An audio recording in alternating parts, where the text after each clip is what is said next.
Took a while to set up with our new couch. Yes, let's address the elephant in the room.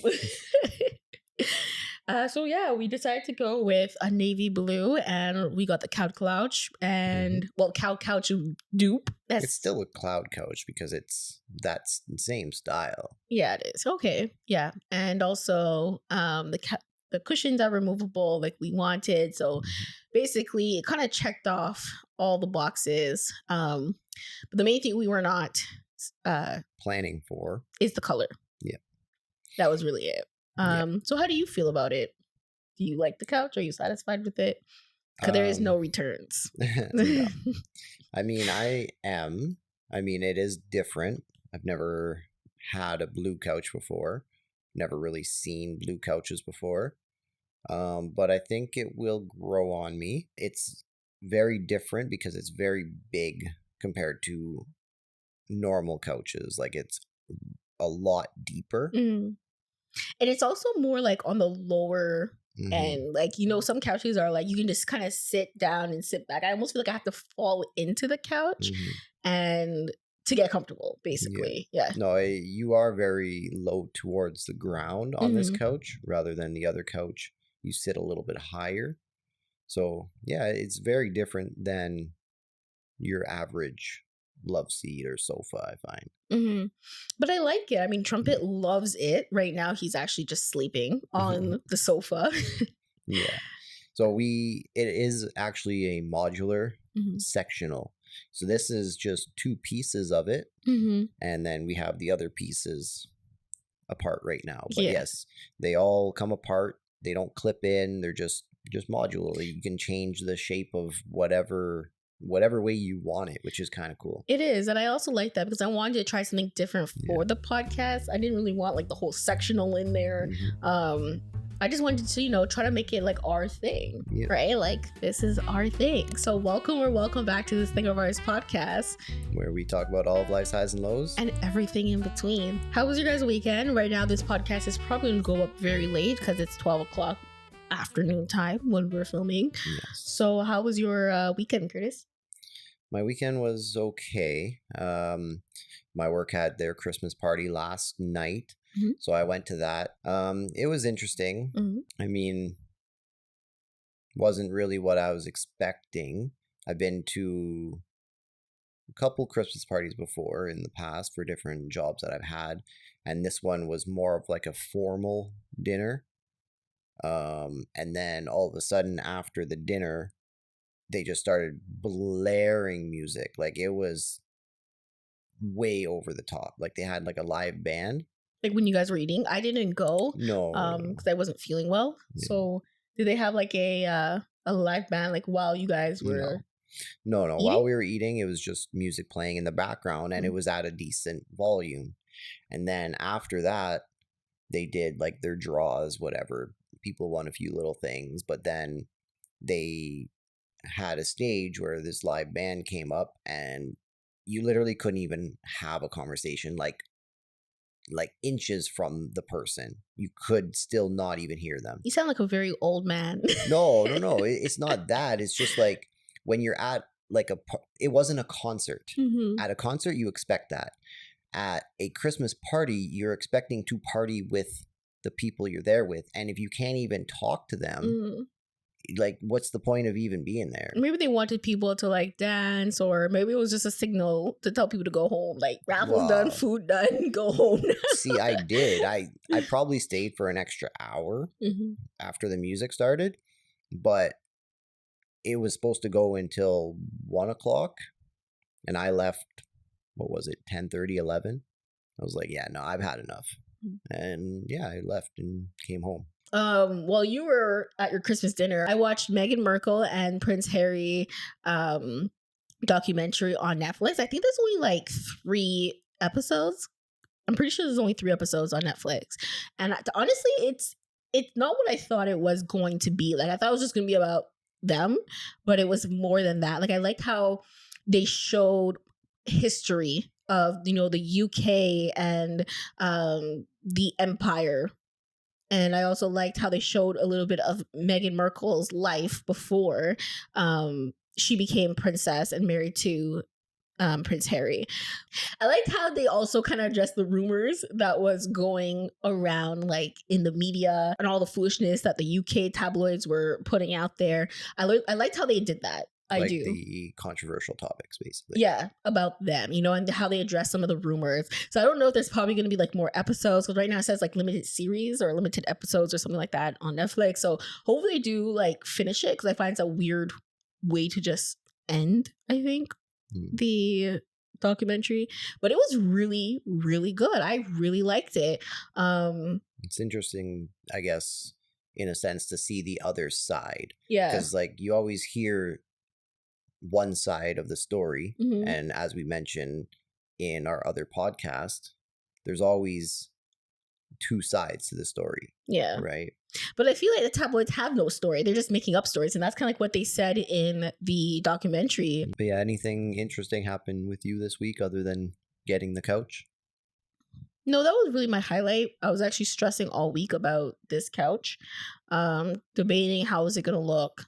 How is it going to be too big? Am I going to like the color? For a second, I thought we weren't recording. I want to kind of get back on the topic of like at my Christmas party, I just felt like it was very different. I don't know. I just feel like I don't know what it is, if it's just me or if it's my mindset in life in general. I feel like I just don't fit in with people anymore.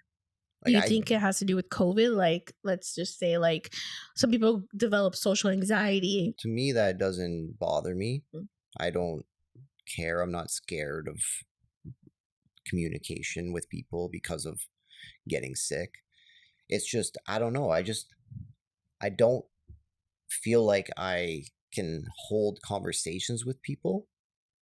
I feel like they just have different interests and different thought process. I don't know. It's just weird. I just feel like people are just so different than me. I don't know what it is. I just don't feel like I fit in.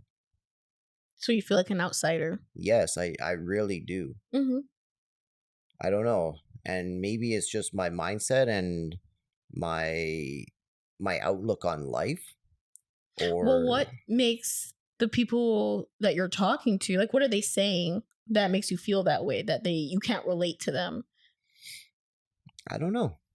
Is it that they're in a different part of life? Like, are they talking about their kids, or are they talking about, you know, their finances or whatever? And that's why you cannot relate to them.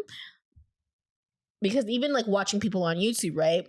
You almost have to feel relatable to that person. Like, you almost feel like you can relate to their story, to their energy. And that's why I think why people do really well on YouTube. It's not just they're pretty and boom, everyone subscribes. You know, there has to be more to it. Because I know when I subscribe to different people that's just on YouTube, I'm subscribing because I see a part of me in them, or they bring me joy when I watch them, or they make me laugh or something. You know, there's something that has to be connected. Yeah. So do you feel like you don't connect with people because they aren't in your lane of life? Like, right now you're building, let's say, a trading account. Yeah, no, and I think that is a big part of it. It's like things I'm doing with my life, no one else I know are actually doing it. I don't know anybody else creating content. I don't know anybody else trading.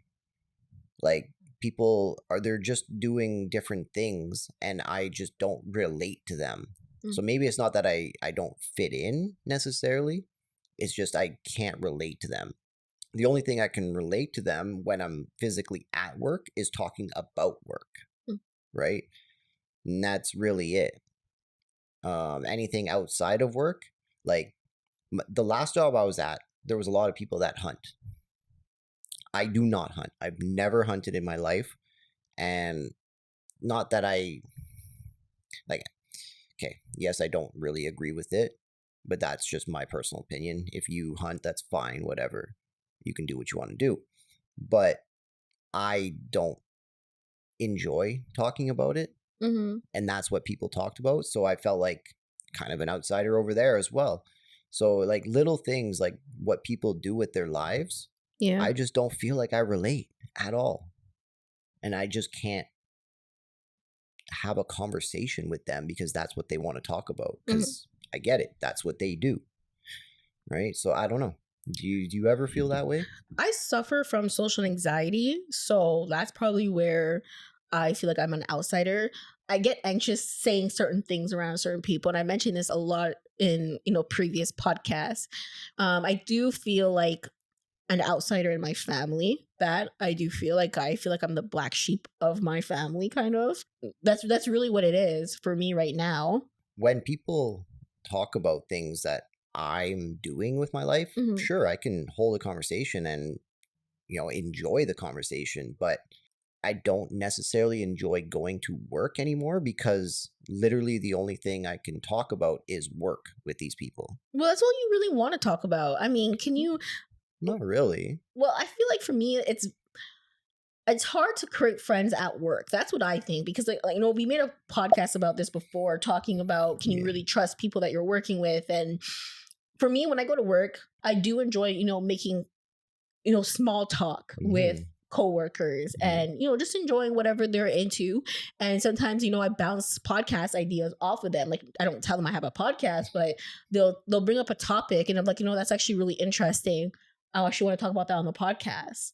So there's little things like that, and that's kind of like my little small talk when I talk to people at work. So yeah, when a topic is brought up, you're like, oh, that would be a good topic for a podcast. So you get in a little bit in depth with them to see where their thought process is on that topic. Yeah. To see like an outside view. I feel like a lot of people do probably feel like an outsider. That's why YouTube, I think, is a great community, because there's little communities, little corners for everyone, Yes, true. And there is a trading community on YouTube. There is a family community on YouTube. There's like people actually with families and kids.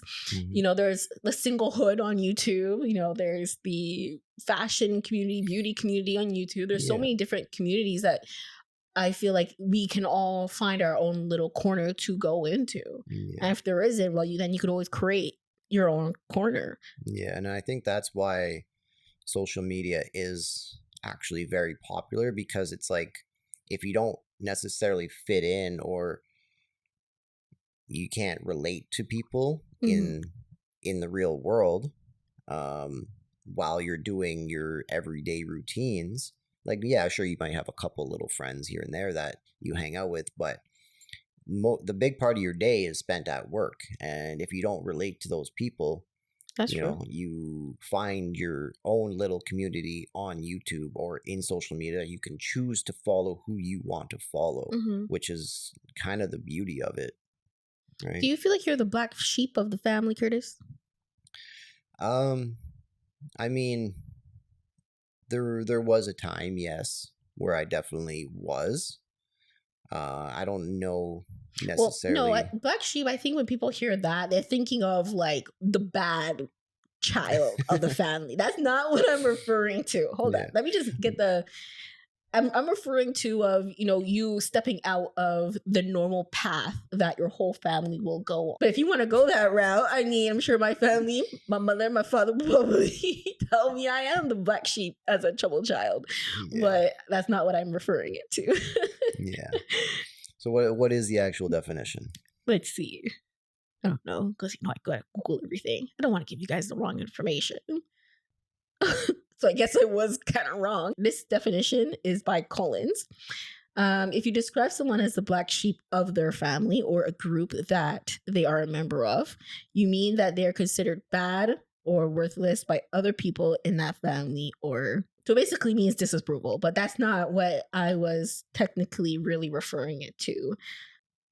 And then it says here, like, a lot of people go out to find a new family. And that's what we were mentioning earlier about, the benefit of social media. People find connection to people. Yeah, no, and you do. And that's kind of like a basic human need. Like, if you think of like the what is it? Maslow's? Maslow. Yeah, you're right. But yeah, like, that is kind of a basic need for humans. And when you think of like the Maslow's hierarchy of needs, that is right at the base. Like, you need to feel a part of, or else you do feel very left out, and it is kind of depressing, to be honest, when you don't feel like you fit in anywhere. It's it is very difficult to go through life like that. And I don't know, I feel like, where would you rank yourself then on the Maslow's, I would say his name right, hierarchy of needs? Let me see.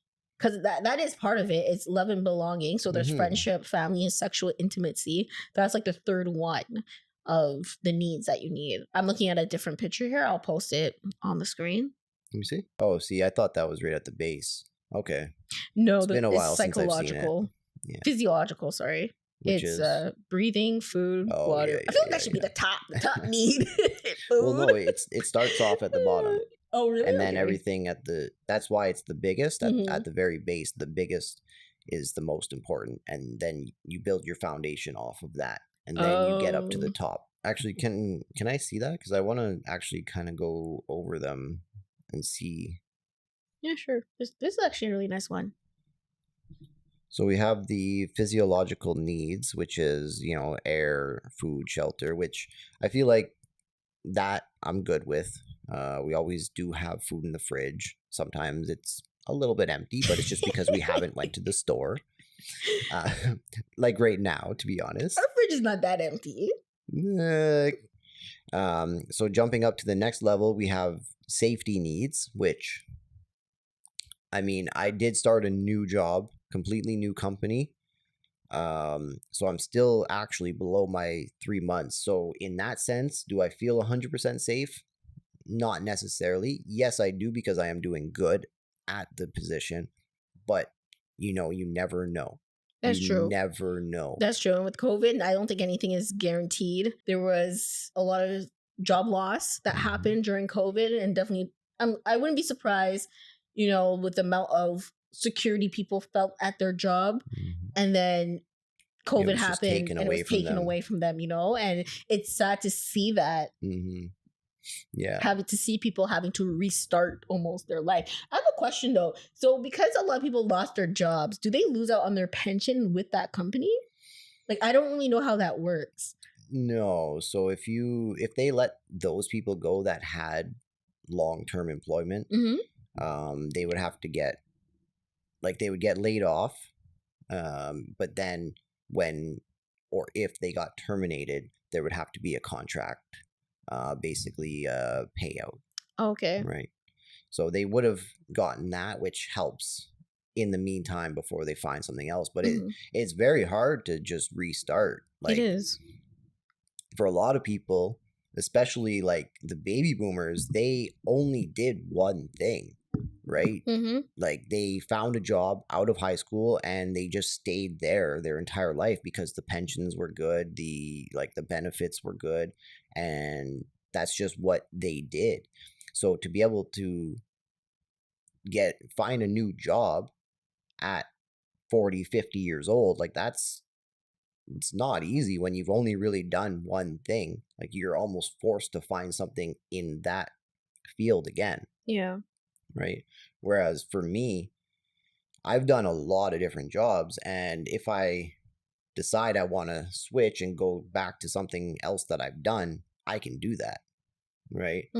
So I do feel a little bit safer in that sense because I've known and done a lot of different things. So how do you feel about your safety in that sense, in life or work in general? My mindset is just that nothing is in life guaranteed, and they can terminate me when they want to. If they feel like I'm not adequate enough for this specific job position, they can let me go. So safety, I never really feel promised.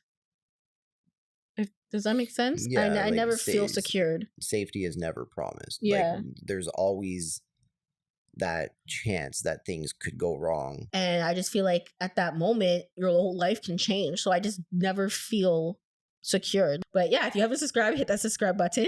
And like this video if you can relate. But yeah, no, definitely safety is never guaranteed in life. It is very hard to feel like you're completely secure in what you're doing. And so what's the next one is the love and belonging. Yeah. We already talked about that one, and that's definitely, I think, where you're feeling, and that's, I guess, what level you're on is sense of connection. It was just something that I kind of caught on to last night when I was there there was like 500 people there. There was that many people? Yeah. So like the owner of the business I work for, he has a brother, and then they each own in total like 6-7 different businesses here in Ottawa. So it was like a party with all those businesses and whoever at those companies wanted to come. So yeah, there was like over 500 people there. But yeah, I don't know, just sitting there with everybody. We were all at our own tables and things like that, but it was just, I'm just looking around and I can see people actually, communicating, and I'm just sitting there kind of just listening. But I really and truly do believe that the biggest part is that I don't relate to what they talk about. So I just kind of listen and I don't join in on the conversation. Yeah. I think that is the biggest part of it. But yeah.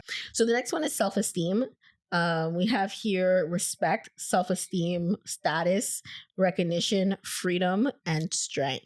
That's kind of like where I will rank myself, because I almost feel bad sometimes for, let's say, being good at a certain task, and then sometimes I feel like I'm not allowing my, that little light shine as bright as it should.